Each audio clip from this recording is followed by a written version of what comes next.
اقوام متحدہ کے مطابق روس کے اعلان کردہ 5 گھنٹے روزانہ کی جنگ بندی کے باوجود شامی حکومت کے مخالف باغیوں کے زیر قبضہ علاقے غوطہ پر حملے جاری ہیں۔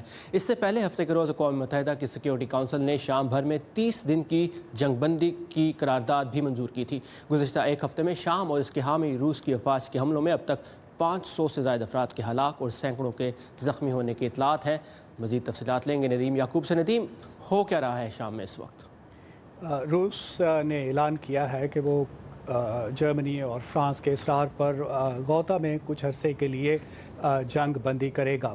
روس صدر بشار الاسد کا حامی ہے اور یہ جو عسکری کارروائیاں غوطہ میں ہو رہی ہیں ان میں بھی وہ شامی سیکورٹی فورسز کے ساتھ شامل ہے۔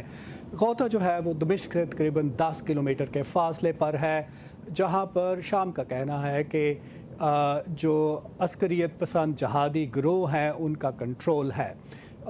کچھ اہم جو بڑے گروہ ہیں جیسے فلک الرحمان اور جیش اسلامی، سمجھا جاتا ہے کہ غوطہ ان کا گھر ہے، اور ذرائع ابلاغ کی اطلاعات کے مطابق ان دونوں گروہوں کو سعودی عرب اور قطر کی حمایت حاصل ہے۔ اس کے علاوہ کچھ اور گروہ بھی وہاں پر متحرک ہیں، اور شام چونکہ اب وہاں پر داعش کا خاتمہ ہو گیا، کہا جاتا ہے کہ داعش سے خالی کروا لیا گیا ہے، تو بشار الاسد چاہتے ہیں کہ ان علاقوں کو ان گروہوں سے خالی کروا کے، جہادی گروہوں سے خالی کروا کے وہاں پر کنٹرول قائم کیا جائے۔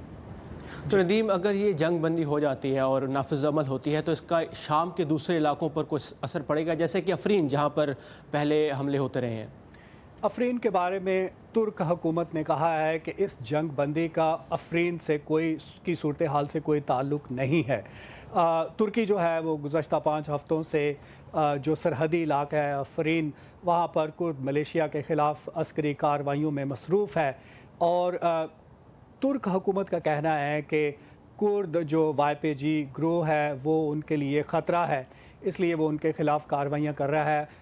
یہاں پر یہ ہمارے سامنے جو ہے ان کو بتانا ضروری ہے کہ امریکہ جو ہے وہ داعش کے خلاف کرد گروہوں کو ان کی حمایت کرتا رہا ہے، ان کو مسلح کرتا رہا ہے، اور امریکہ نے کچھ ہی عرصہ پہلے اعلان کیا کہ وہ یہ جو کرد جنگجو ہیں ان پر مشتمل ایک بارڈر سیکورٹی فورس بھی قائم کرے گا۔